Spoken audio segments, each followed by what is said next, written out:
A chave que abre todas as portas. Todas as portas, Gislene Izquierdo, todas as portas. Esse vídeo vai mudar a sua vida. E eu vou ousar dizer para você que já começou a mudança. Seja muito bem-vindo. Nós estamos no episódio 164. 164, deixa eu conferir. 164 dessa série de 365 dias com Deus, e hoje, unindo psicologia, neurociência e fé, nós vamos falar sobre o que você pode fazer para abrir as portas que você tá ali, fazendo um esforço danado para abrir e não tá conseguindo. Hoje você vai ter a revelação. E sim, vamos fazer isso só pautado na ciência? Não, mas também pautado na palavra de Deus. E hoje nós vamos falar do primeiro livro de Samuel, capítulo 1, do versículo 1 ao 20. Para nós falarmos sobre isso, primeiro eu quero te fazer uma pergunta. Você já reparou como que a forma de você falar muda todo o seu redor? Muda o que você sente, muda o que faz o outro sentir, muda a reação que as pessoas têm. Já reparou isso? A forma de você falar, a forma de você interagir, a forma de você combater quando alguém te dá uma resposta, como você reage a isso, faz muita diferença.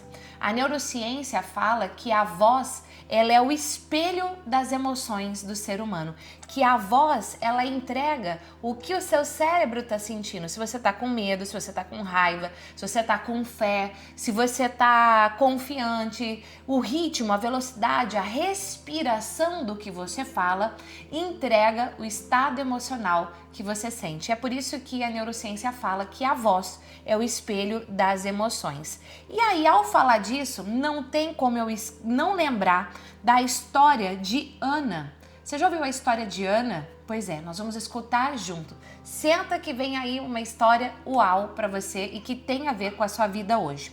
Eu vou ler todo o trecho e nós vamos falando ponto por ponto. Então, 1 Samuel, capítulo 1, versículo do 1 ao 20, nós vamos ler. Nascimento de Samuel. Aqui já dei um spoiler do que aconteceu, logo pelo título aqui, mas vamos lá.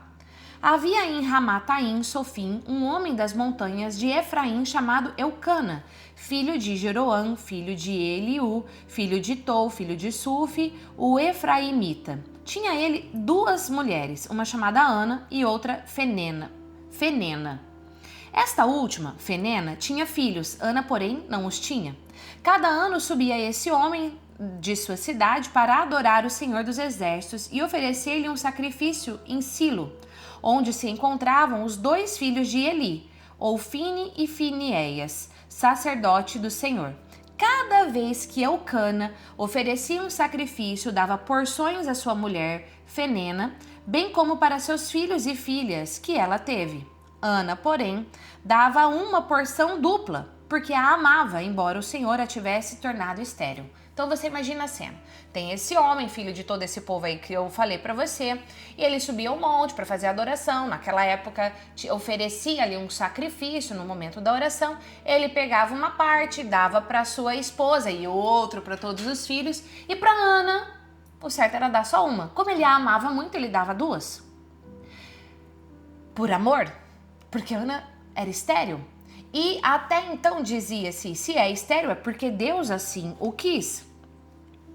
Vamos continuar aqui. Versículo 6. Sua rival, a outra esposa, afligia duramente, provocando-a a murmurar contra o Senhor que a tinha feito estéril. Quantas vezes você não convive com pessoas que olha a dificuldade, o perrengue que você tá passando e essa pessoa fica ali, te espetando, fazendo você reclamar, fazendo você murmurar, fazendo você blasfemar contra Deus? Já passou por isso? Ana estava passando. E isso se repetia ano após ano quando ela subia até a casa do Senhor. Fenena continuava provocando Ana. Imagina isso, por anos. Então Ana punha-se a chorar e não comia. Seu marido dizia, Ana, por que choras? Por que não comes? Por que está triste? Eu não valho para ti como 10 filhos? Esse homem que amava Ana dizia, por que você está chorando? Olha, você não me ama? Eu não sou o suficiente? Precisas de filhos? Desta vez, Ana levantou-se depois de ter comido e bebido em Silo. Ora, O sacerdote Eli estava sentado numa cadeira à entrada do templo do Senhor.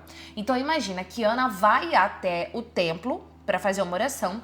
Na porta tá lá o sacerdote Eli. Ana, profundamente amargurada, orou ao Senhor, chorou copiosamente.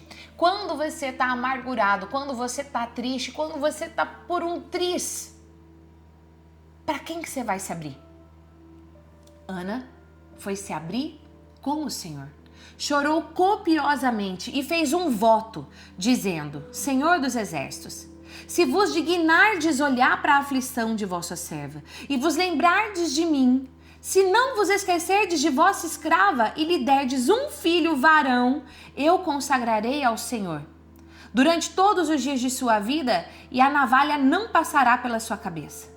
Prolongando ela sua oração diante do Senhor, Eli observava o movimento de seus lábios. Ana, porém, falava no seu coração, e apenas se moviam os lábios sem lhe ouvir a voz. Eli, julgando que ela estava, ébria. De que é ébria? É o contrário de sóbria, ou seja, ela estava bêbada. Falou-lhe: até quando estarás tu embriagada? Vai-te e deixa passar tua bebedeira. Quando alguém não te entende e te julga, e às vezes fala palavras duras como esse sacerdote disse, como que você responde? Você responde de forma agressiva? Temos conteúdo sobre isso aqui no canal também. Se você ainda não é inscrito, se inscreva para não perder nenhum conteúdo. Quando alguém reage assim com você, você revida de forma agressiva? Você engole sapo de forma passiva? Como que você lida? Como que é a sua comunicação? Ana disse: não é assim, meu senhor. Eu sou uma mulher aflita, eu não bebi nem vinho, nem álcool, mas eu derramo a minha alma na presença do Senhor. Não tomes a tua escrava por uma pessoa frívola, porque é a grandeza de minha dor e de minha aflição que me fez falar até agora. Ana respondeu de forma assertiva. Ela não gritou, não esperneou, ela chorou copiosamente e rasgou o seu coração diante de Deus. Eli a julgou mal, veio falar palavras duras para elas e ela se pronunciou ali com assertividade, falando o que acontecia e respeitando aquela pessoa. Vamos continuar? Eli respondeu: vai em paz, e o Deus de Israel te conceda o que lhe pedes. Encontre a tua serva graças aos teus olhos. A mulher se foi, comeu, e o seu rosto não era mais o mesmo. Amado, amada da minha vida, o seu rosto, a sua voz, o seu apetite, todo o seu equilíbrio interno que reflete no externo, é reflexo de como você está, de como está a sua vida com Deus. Ana, após se rasgar diante de Deus, abrir sua alma, ela não volta, aliás, ela volta não mais com a mesma feição. Ela volta com um rosto diferente. No dia seguinte, pela manhã, prostraram-se diante do Senhor e voltaram-se para casa, em Ramá. Eucana conheceu Ana, sua mulher, e o Senhor lembrou-se dela. Quando fala que Eucana conheceu Ana, quer dizer que eles tiveram relação sexual. Se você prestar atenção, tem um outro trecho do Novo Testamento, quando Maria diz para o anjo Gabriel: como que vai acontecer de eu ter um filho se eu não conheço homem algum? Não é conhecer igual a gente fala hoje, eu conheço tal pessoa. Não, é de ter relação. Eucana conheceu Ana, sua mulher, e o Senhor lembrou-se dela.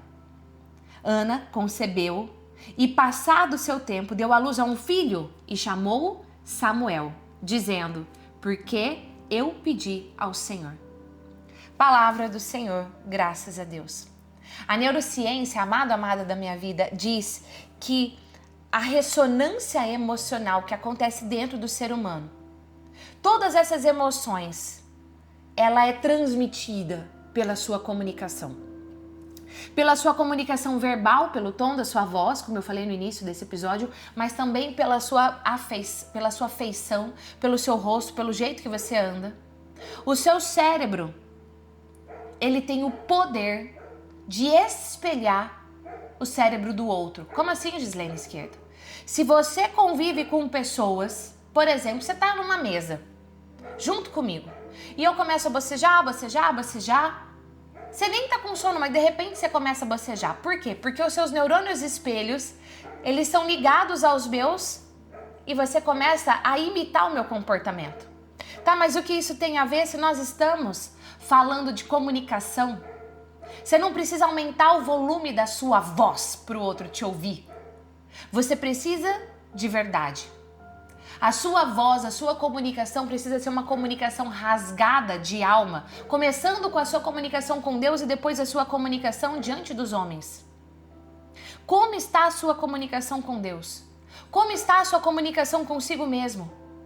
Quem vive no medo, na dor, reflete isso. Quem vive na insegurança, reflete isso, mas quem vive no diálogo, na fé, na confiança em Deus, fala com autoridade.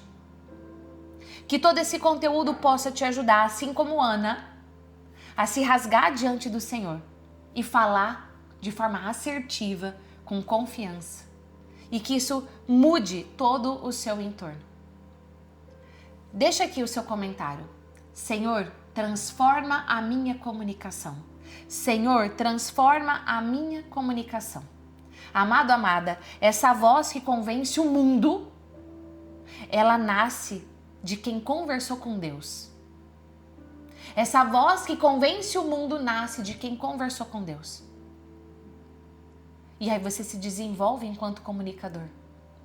Quando você faz isso de alma, de verdade, você começa a combater os charlatões que enganam, que convencem pela mentira. Que você tome posse do seu chamado e que você use a sua voz para também transformar pessoas. Deixa aqui qual foi o aprendizado que você teve com esse episódio de hoje, tão rico com a história de Ana. Eu amei fazer esse episódio para você. E eu quero mais, assim, trazendo as histórias dos personagens da Bíblia. Deixa aqui, quero mais, deixa a sua mensagem, ela é muito preciosa para mim. E ó, não guarda esse conteúdo para você não, pega o link e compartilha com pelo menos 5 pessoas. 5 pessoas que você quer ver crescer, 5 pessoas que você quer ver brilhar. Deus te abençoe e eu te vejo amanhã em mais episódio. Até lá, tchau!